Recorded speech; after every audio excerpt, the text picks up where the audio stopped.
Welcome to No Compromise, where faith and reason fuse in conversation. Qu'ils sont beaux les pieds. Hello, Johnny. Hello, my love. Hello, everyone. So we'll recap what we've done for the last 3 episodes again. So we've been discussing a series of episodes that, John, you had put out at the beginning of this year for the Christian Atheist. That's right. And it was called Hegel, the Good, the Bad, and the Ugly. And those were episodes 35 through 42. And they were really, really deep. And they were difficult to understand and kind of turned people off, it seemed like. Yes, unfortunately. Yeah. I would prefer to do episodes that bring listeners in rather than drive them away. Right. But apparently it was the latter that I managed to do with this series. But at the same time, you feel it's vitally important for all of us to have like a basic understanding of Hegel in order to make sense of the world. So now, because we have shown in the previous episodes that Hegelian thinking has permeated everything in our society. Yep, exactly. And the point of emphasis there is the thinking. Right. Because it is actually Hegel's logic that I would claim has overtaken the Western world. And that, as my graduate advisor, Ermanno Benchivenga, said, we can't think in any other way anymore. Right. And that has radically changed the Western world. And I would say has infected, like a virus, and this is a good time to be talking about the virus because after the COVID thing, it has radically infected everything and everyone. Right. It is incredibly seductive. And I mean everyone, including the church, our academic arena, our media.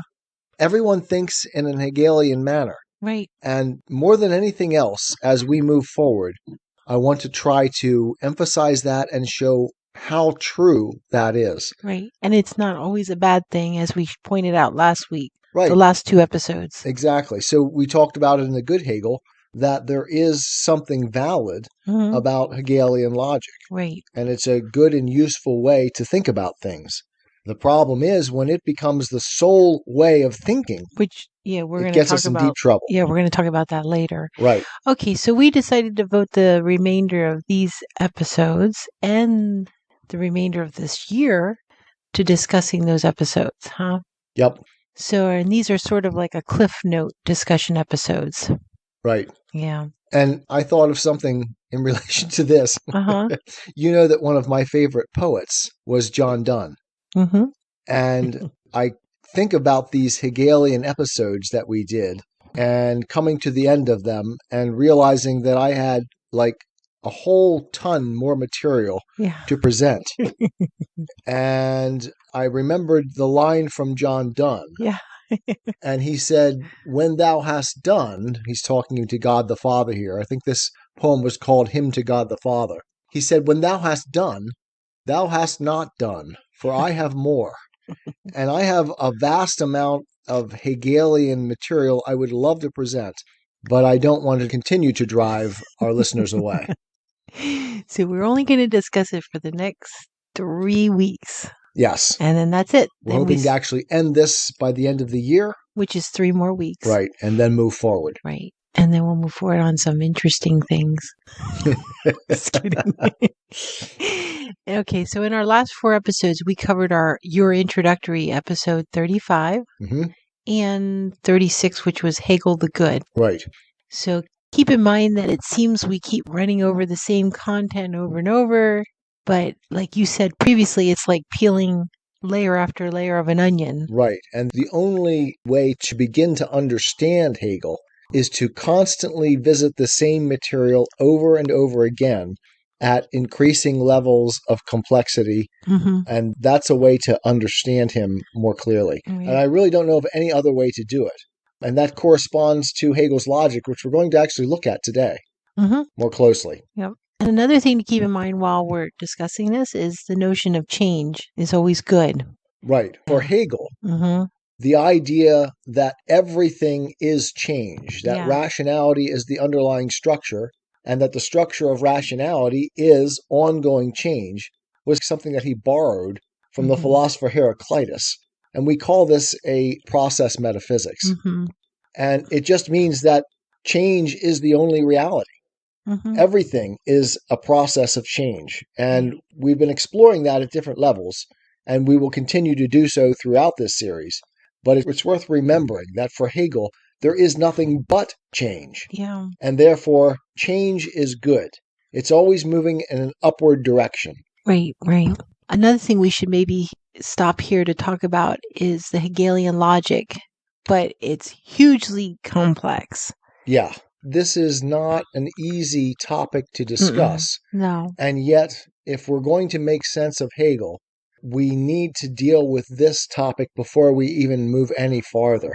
And we began discussing this in earlier episodes by contrasting Hegelian logic with Aristotelian logic.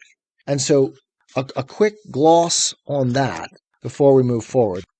One of the things we said is that Aristotelian logic is the logic of being.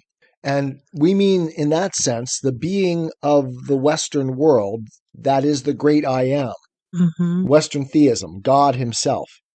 And one of the major characteristics of God in the Bible is that he is changeless. Right. And so the logic of Aristotle is the logic of no change, right? It's the logic of being.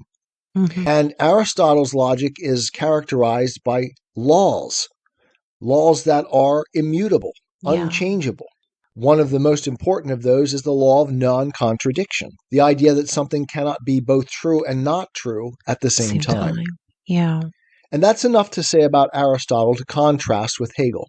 Hegel's logic is the logic of becoming, not being, becoming. Right. The logic of flux, of change. Hegel's is the logic of progress or of flow. And progress is something we just talked about a few moments ago, the idea that change is always good. Yeah. Right? So it's the notion of change, that things are always in the process of flow, but it's also the application of a value to that change, because it's always moving in the upward direction for Hegel. Right. And it's not a logic of laws like Aristotle's. It is a logic of process. And it is in many ways completely opposite to Aristotle's in that it embraces contradiction or opposition. And in fact, it is contradiction that drives Hegel's logic of progress. Yeah. Yeah.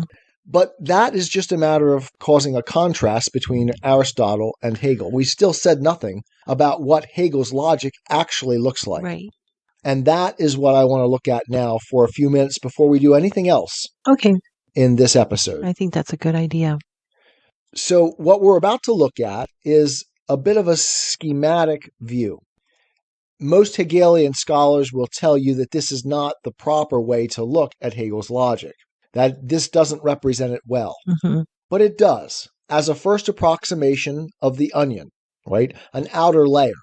So there's a lot more to this, but this is a very good way to understand Hegel's logic. Yeah. And we will draw some important lessons as we look at it. So the best way to think first, as a first gloss on Hegel's logic, is in terms of thesis, antithesis, synthesis. Right. Okay. So a thesis is a positive statement or state of affairs. And what comes next, anytime a thesis is put forward, is the denial of that thesis in the anti-thesis or antithesis. This is the negation, the opposition, the contradiction to the thesis. And then from this, Hegel says, from the constructive interaction of thesis with antithesis, we get the synthesis or progress. This is a logic of value creation. So we create value by the interaction between the thesis, the positive statement, and the antithesis, the negative statement. Right. We create new value. And then, as we said, this is a logic of process. The synthesis then becomes a new thesis, which then evokes a new antithesis. And so this is the ongoing process of Hegel's reasoning, that things change in this way. that things develop in this way. And as we said, things progress in this way because it's always good for Hegel. This is the nature of reason itself. Now, it's worthwhile to present an example of this. I was just going to say to you, can you give us an example of what you're trying to tell us? Right. So this is very abstract at this point. So let's actually take an example from the realm of ethics and see if we can make this concrete enough that we can understand what Hegel is talking about. Okay. So let's think in terms of the abortion debate and think about, as a thesis, the positive state of affairs that women are life givers, right? This is their natural state. Women are mothers. They are, in that sense, pro-life. Think about all of the female animals in nature. They get pregnant and they give life. It's what they do. Right. It's not a matter of choice. It's just a matter of what is the case. That is the thesis. Okay. Now, on the opposite side of that is the denial of the thesis, the antithesis or antithesis. This is the negation of life-giving. So this is like the destruction of the life. Right. And we might think of this in terms of the question, why do I have to accept this? And this is the abortion moment, right? It's when a woman decides, I don't accept this natural thesis, I deny it, and I choose to kill my child. So this is the antithesis. Okay. Now note that from this, when we combine these two, the thesis and the antithesis, we come up with a higher order understanding. And I use that in quotes, which we call the synthesis. It combines both positions. And it says, I am pro-choice. That is, I can choose to give life. That is, I can choose the thesis. Or I can choose not to give life. That is, the antithesis. Right. It combines the two perspectives. So the pro-choice argument is the synthesis of the thesis and the antithesis. Okay. Now notice that this is a compromise position. It takes both positions and it puts them together and it comes up with what is a higher order understanding of the situation. Yeah. But in doing so, it denies the thesis and, in a sense, the antithesis. Yeah. And it says that both of these are valid positions, but that neither is, by itself, right or true. It is a compromise, and it's supposed to yield us a higher or a progressive understanding. Yeah. Now, we can talk about this later in our discussion. Yeah. As to the reality and the real understanding of this, or a better way to understand what's going on here. Yeah. Because I reject this entirely. But at least you can see in this example that what Hegel does is present a situation in which a compromise is the higher solution to a problem. Yeah. In other words, what it does is it denies entirely the idea that there are radical oppositions. Yeah. That there is such a thing as a right and a wrong on the issue. The higher position takes the right and the wrong and combines them together. So a few points on this and we can move forward. Okay. Remember that this, what Hegel calls the dialectic, this thesis, antithesis, synthesis, is the very process of reason itself. It is the way reality works. It is the way nature works. It is the way everything works in the world. There is nothing but change, and all change is for the better. Yeah. So in that sense, reason, the dialectic, always takes us to a higher understanding. It always ascends. Also notice that from the perspective of the synthesis, this higher notion, when you look at the thesis, it is always an earlier position and a position that must be overcome. So the synthesis is always progress. Yeah. And the antithesis is the gateway to the synthesis. Okay. And as a final gloss on this, that will sort of take us into where we're going next. You'll notice that for Hegel, the synthesis can take the place of the transcendent. That is, the idea that there is a real right and wrong to which we must give our allegiance. Instead, right and wrong and value are simply a matter of the process itself. Right. Okay. So that gives us a good sense, I think, of what the Hegelian dialectic and the Hegelian logic that we've talked so much about, what it really looks like and how it proceeds. Yeah, exactly. All right. Okay, now we want to turn the discussion to the next part of the series, which is Hegel the Bad. Yes. Now that we got all of that out of the way. And this discussion is going to cover episodes 37, 38, and 39 in your series. Correct. Yeah. All right. So I guess we can say Hegel the Bad, or how Hegel undermined transcendence. Does that sound right? Yeah. And that is the overarching theme of these three Hegel the Bad episodes, right? How Hegel undermines transcendence. Yeah, exactly right. And this is central to bad Hegel. Yeah. I mean, for me, that is what I mean by bad Hegel. Yeah. Hegel, I wouldn't say so much undermines transcendence, because that almost seems passive. I would say that Hegel made an explanatory choice. Yeah. Like the scientists of the Enlightenment, who chose to explain everything by reference to matter, right? They reduced everything to matter. Yeah. And so they just said there is nothing but matter, and therefore everything that exists must be explained in terms of matter. Hegel did the same thing with mind. Yeah. And so he made an explanatory choice to rewrite all of reality as mind. Right. And both the Enlightenment scientism, both the Enlightenment scientists who were materialists and Hegel ended up taking the part for the whole. Right. That is, they said all that exists is matter for the Enlightenment scientists. And Hegel said all that exists is mind. And in fact, as we know from our understanding of realism, both things exist, and they must be understood as independent realities. Right. And if we take only one of those, we are missing half of what reality really is. Exactly. And in doing so, we can deny all sorts of things that are very important. Right.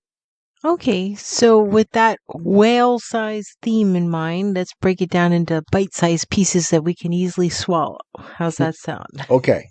Okay, so how does this sound? Your episode number 37, let's say it's Hegel as the origin to where we went wrong. Okay, that's the one we're going to work on right now. Number 38, Hegel as the origin of radical extremism. Okay.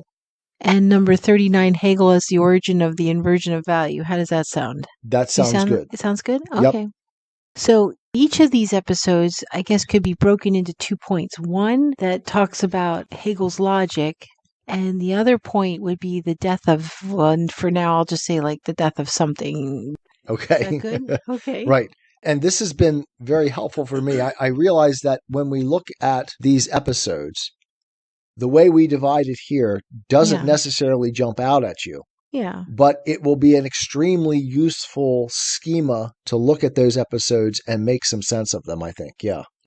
Starting with episode number 37, the 2 points that we want to, that we were just saying about would be Hegel's logic and practical atheism. Okay. And the death of transcendence. What do you think of that? That sounds good. And Hegel, he set up the world for a radical extremism, didn't he?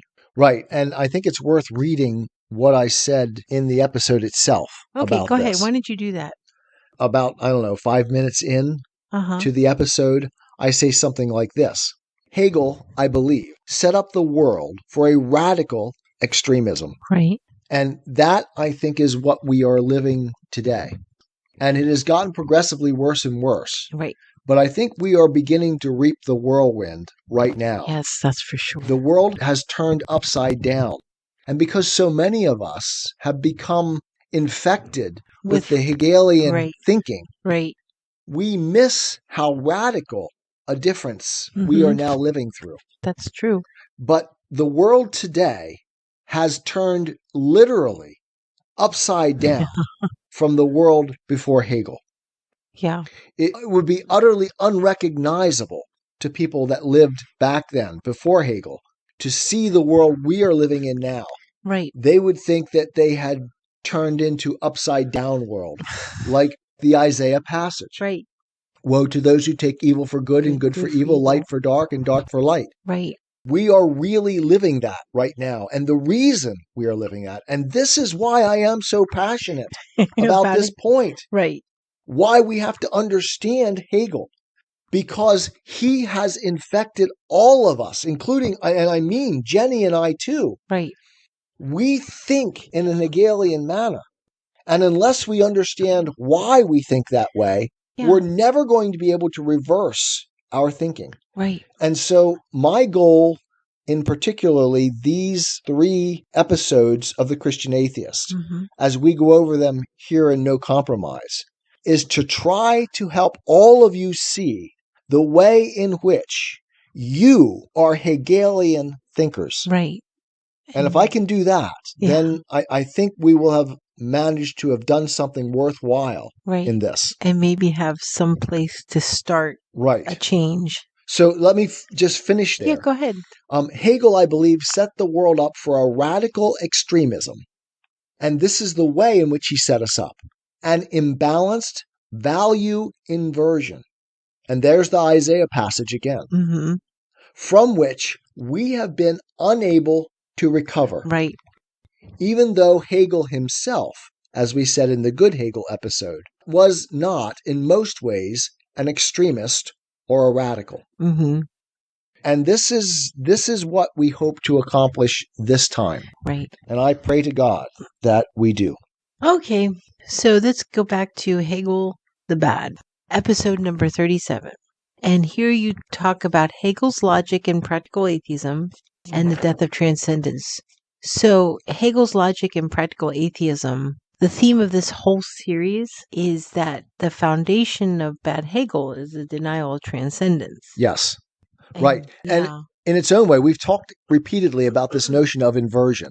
Yeah. But that is exactly what the inversion is. Because the Western world always believed, from Plato forward, that reality existed beyond our current world and that there was a greater reality than us. Right. Hegel reversed that. He inverted that. The only reality is the world in which we live. Right. And there is no reality beyond that. Right. That was a radical inversion. And we are still living that today. And most of us are buying it at a level that we don't even understand. Yeah, unconsciously. Right. And that is the denial of transcendence. Okay, so you say the collapse of being into reason in this episode. Can you explain what collapsing being into reason even means? Right. So here we go again with the onion. So we've talked about this before, but we're ready now, I think, to understand a little better what we mean by this collapsing being into reason. If you remember in an earlier episode of No Compromise here, we talked about the metaphysics of realism. The idea that we as human beings understand our world in terms of 2 categories, mind and matter. Right? We believe that there are 2 kinds of realities. That there is this material reality all around us. But we also know ourselves as thinking things. And those thinking things are different from the natural world around us. There's something unique about thinking things. The Greeks understood this long before the New Testament was out. And certainly the Old Testament as well presented human beings as distinct, as unique in the natural world. But there's also something more, and this becomes very important because it's not just mind and matter. Because as soon as we admit the uniqueness of mind, of human reason, we also admit that the mind points beyond our world. The mind points to a reality that is greater than anything we see around us or than ourselves. And this is transcendence. In some way, this pointing must be explained. Yeah.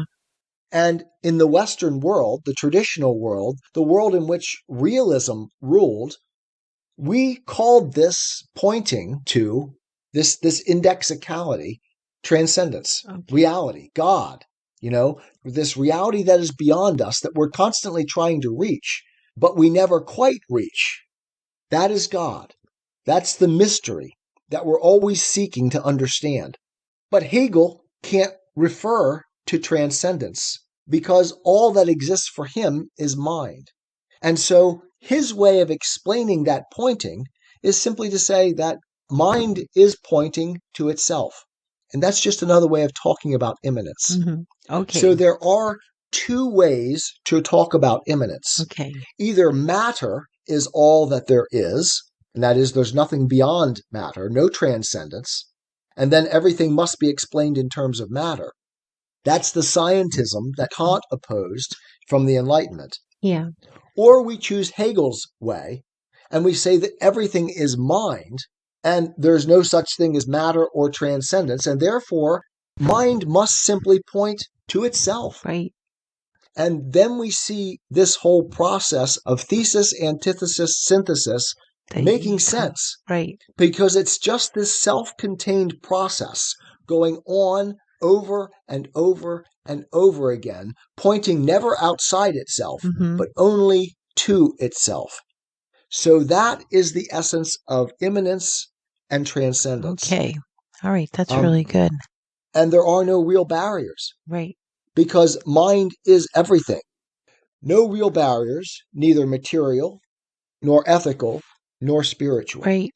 And hopefully we can see, and we'll point more clearly to this as we move forward, that this lack of barriers is the problem. Right. Because mind becomes all-encompassing, and there are no barriers against which we come up. And therefore, as Dostoevsky said, all things are permissible. Right. And so would you say it's like taking the part for the whole? It is taking the part for the whole, yes. Because by denying that there's anything outside of mind, there is nothing against which we can buck up. Right. There are no limits. And that's not the world that human beings live in. And so pretty much from this, that's where most of our errors are flowing, huh? Yes. Right. Every other problem. Exactly right. Because we see this world in which every barrier, every law, every tradition is being transgressed. Right. Why? Because we need to progress. Right. Right. And just a quick example on this. We can think about the nature in our lives. If you remember back when we were kids, the whole idea of gay rights came up. Right. And the idea that, oh boy, well, some people, and we were just talking today on our walk about James Dobson, right, coming to the conclusion that, hey, in fact, probably many of us are drawn to the same sex by our biological makeup. And that was a hard thing for Christians to swallow. Right. But Dobson swallowed it, and I swallow it completely. I think that may very well be the case.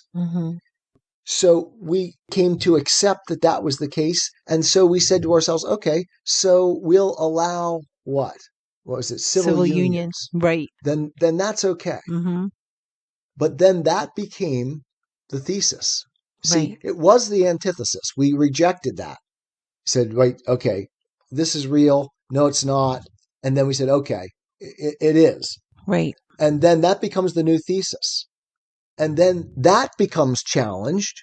And suddenly we're not willing to accept the idea of civil unions. We want actual marriage equality. Right. And so they push for that. And then in 2015, we get Obergefell versus Hodges. And that becomes the new thesis. Right. Okay. So now what?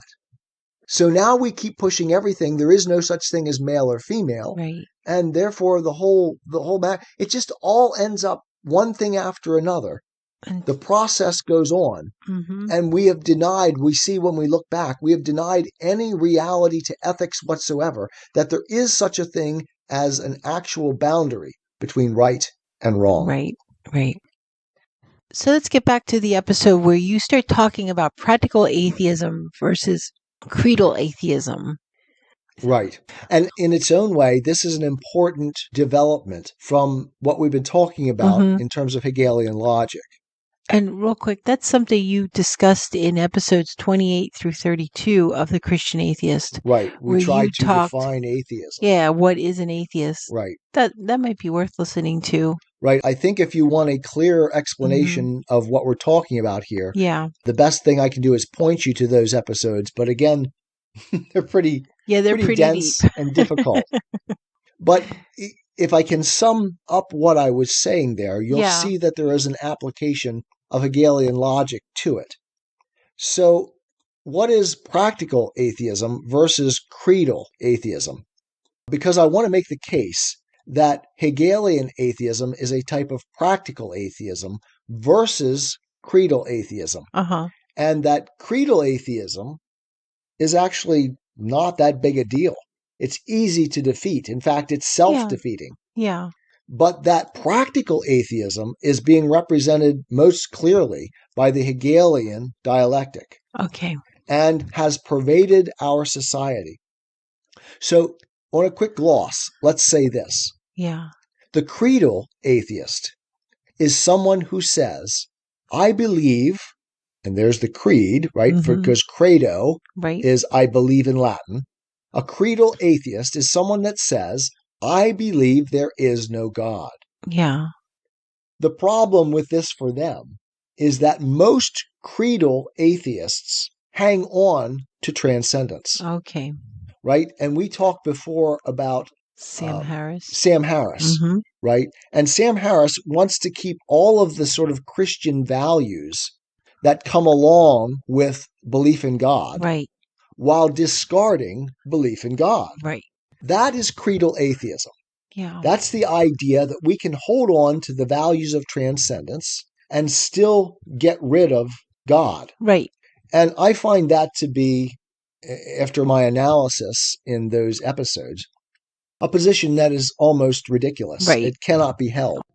To show the flip side, then, is what I call practical atheism. And practical atheism is I act as if there is no God. Right. It's not just what we, quote, believe, right, in the credal sense, what I affirm. It's how I actually act. It's how I live my life. A practical atheist lives as if there is no God. In that sense, Cain was a practical atheist. Yeah. He knew there was a God. He believed there was a God. So he was a credal theist. Right. And yet, he acted as if there was no God. Yeah. And in the episode, I call this the urge to purge God from our thoughts and our actions. So the practical atheist is actually someone who is just doing what Hegel did. Yeah. Taking transcendence away. Right. Like Psalm 14:1. Like Psalm 14:1. The fool hath said in his heart, and the heart for the Bible is the whole man. Not just a matter of believing in your head one thing or another, but how you act, what you think and how you act. It sums up the whole man. Right. And the fool hath said in his heart, there is no God. Yeah. And this is Hegelian, what I would call Hegelian atheism. Right. Go ahead. Hegelian atheism can very well be a credal theism. You can believe that there is a God and yet act completely as if there is no God. Right. So the practical atheism is the form that's pervading our age. Correct. Yes. Like you said, Hegelianism is pervading our age. Right. And it's being driven by the Hegelian logic. Because there is no God in thesis, antithesis, synthesis. That is just the process going on around us. There's nothing outside the process, nothing driving the process, nothing to which the process applies other than itself, Right. which is another layer of the onion in our understanding of what we mean by absolute idealism. Right. Because it is completely divorced from anything outside itself. It is absolutely the process of reason itself, Right. and nothing outside that. Mhm. And that is dramatically opposed to the Western view of God. Right. Right. And then I remember from the last episode, Hegel talked about how his philosophy would go bad Mm-hmm. and it would talk about spirit, but it's almost like it would talk the talk, but not walk the walk. Right. Almost like 2 Timothy chapter 3, verse 1, Yes. you know, Which says, which says they have a form of godliness, but they deny the power thereof. right. So let's That would actually, be, go ahead. let's actually play with that a little Yeah. bit and think of this in terms of Hegel's logic. Right. If we look at theism, the belief in God, and that meaning the action of belief in God as well, Right. right? This would be able, right, in that. So actual belief in God would be theism, and acting as if you believe in God is theism. And that is the thesis. And that thesis inevitably leads to the denial of that thesis in the antithesis Okay. or atheism. And my claim is that when you join those two together, you get the synthesis of practical atheism. Okay. The denial of transcendence while retaining, as Hegel said in Good Hegel, spirituality, Right. while denying the power thereof. And also retaining the notion of ethics, while denying that there is any transcendent basis for them. Yeah. So this is another application of Hegelian dialectic, Hegelian logic to this situation. And I think it helps make clear what it is we're talking about a little bit. Yeah. And also transitions us well to what we're going to talk about next. Yeah. Okay. So Hegel's logic and practical atheism. Okay. Yeah. So that leads us to the next part of this episode, which is the death of transcendence. Right. Mm-hmm. And in a lot of ways, I mean, we've been talking about this from the very beginning of the whole episode, not just this episode, but the whole series. Yeah. And like we said at the beginning, it overshadows the entire. It is everything. Yeah, exactly. It is the whole point of Hegel as bad. Right. The death of transcendence, because it's taking the part for the whole, is the structure of all that is bad about Hegel. And it only gets worse as time goes on, as we'll talk about when we get to the episode. I'm not sure which one it is. We talk about the death of God. But the death of transcendence really is the whole ball of wax. And so this first episode, dealing with the death of transcendence, sets us up for what comes next in the next two episodes. So you said earlier that you wanted to discuss the transcendence and immanence. Right. And we explained transcendence in our previous episode, but if you want to review it. Here, okay. And when you do, if you could also contrast it right away with immanence. Okay. Yeah. And even explain what does immanence even mean, just briefly. Okay. So, by definition, transcendence is that which cannot be reached. It is that which is beyond us. It transcends us. That's literally what it means. Yeah. It's beyond us. It is ideal. It is changeless. That's not the world we live in, right? And we've said this repeatedly. We live in the Shadowlands. And that's why Hegel's logic, which is the logic of Shadowlands, is useful and helpful, as long as it's kept within context and subjected to the reality that is beyond us, the transcendent reality. Because the transcendent is ideal and changeless. I am the Lord God, I change not. So the transcendent is the denial or the limit of the dialectic of Hegel's reasoning. It literally is the denial that Hegel's logic is absolute, right? Because we called this absolute idealism before. That's the idea that it's simply self-contained. And God stands outside that. He is transcendent to that. Right. transcendent to our world, transcendent to our thinking. Mm-hmm. We cannot reach him. Immanence, then, is just the opposite of that. It's taking the part for the whole. Yeah. It's saying that there is nothing outside of our experience of the world around us, and it denies, in that sense, all of that indexicality that our minds point to. Mm-hmm. So the idea that mathematics has a reality outside of our minds is utterly ridiculous to the Hegelian dialectic. Okay. All there is reason for him. And there is nothing that put reason in place. There is nothing that brought reason to be, right? Yeah. There is only reason itself working out the process. And that is immanence. And of course, immanence on the opposite side, when we talk about the scientism of the Enlightenment, is the idea that matter is all that exists. Right.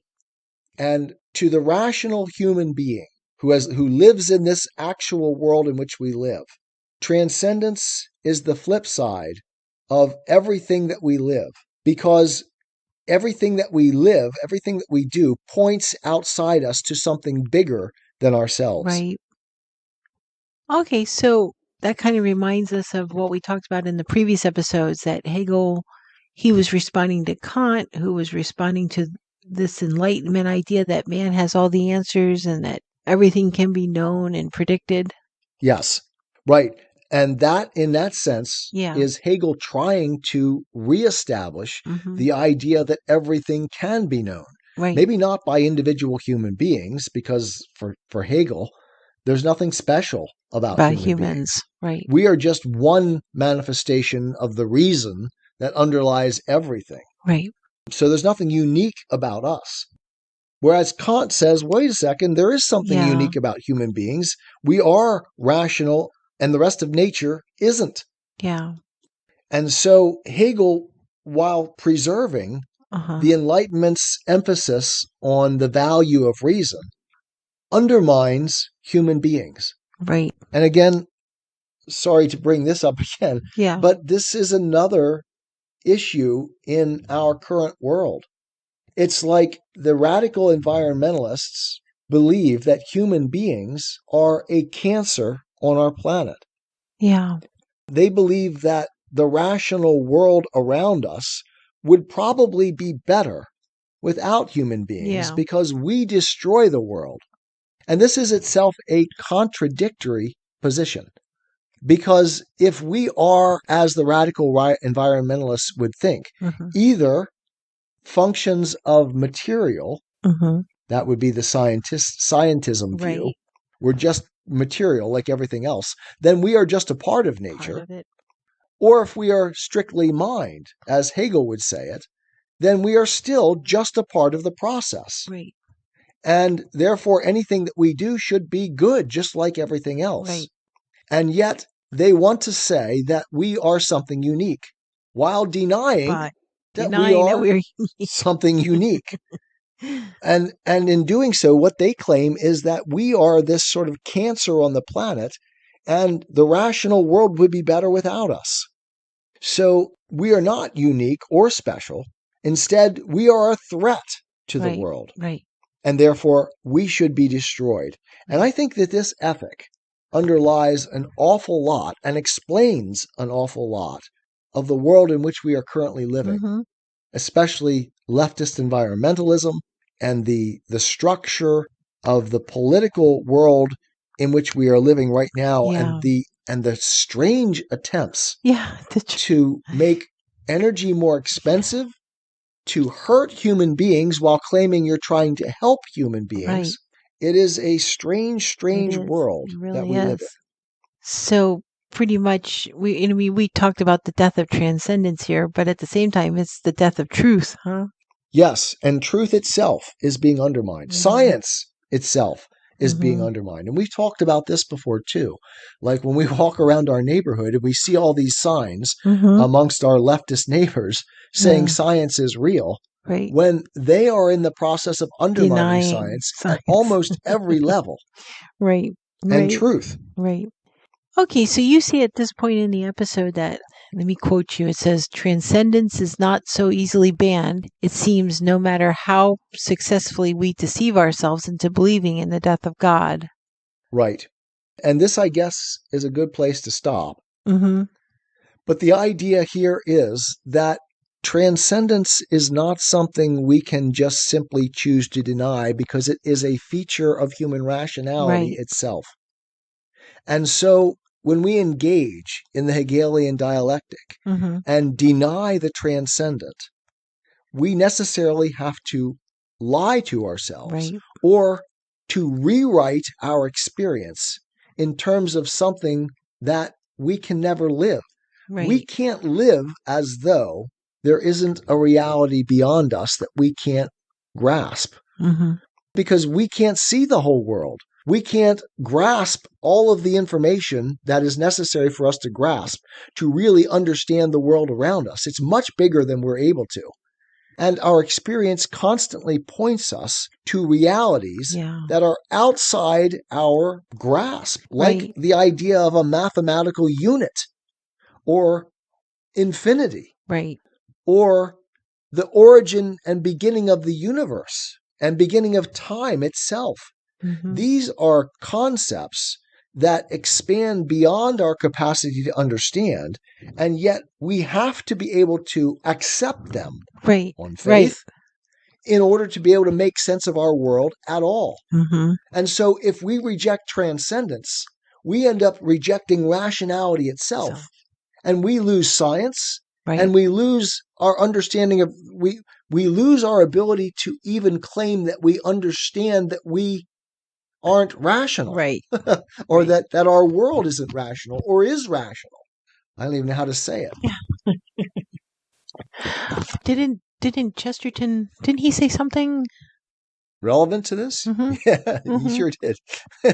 Okay, so let's end with a quotation from G.K. Chesterton that discusses the acceptance on faith of the fundamental mystery of transcendence, in contrast to the futile effort of immanence to claim absolute knowledge in Hegel. Go ahead. In this quote, the acceptance of transcendence, Chesterton calls mysticism. Okay, so here's the quote. I forget which one of his books this came from, actually. Mysticism keeps men sane. As long as you have mystery, you have health. When you destroy mystery, you create morbidity. The ordinary man has always been sane because the ordinary man has always been a mystic. He has permitted the twilight. He has always had one foot in earth and the other in fairyland. He has left himself free to doubt his gods, but free also to believe in them. He has always cared more for truth than for consistency. His spiritual sight is stereoscopic, like his physical sight. He sees two different pictures at once and yet sees all the better for that. And there's that Kantian notion of realism and idealism at the same time. Back to Chesterton. Thus, he has always believed that there was such a thing as fate, but such a thing as free will also. Thus, he believes that children were indeed the kingdom of heaven, but nevertheless ought to be obedient to the kingdom of earth. He admired youth because it was young, and age because it was not. It is exactly this balance of apparent contradictions that has been the whole buoyancy of the healthy man.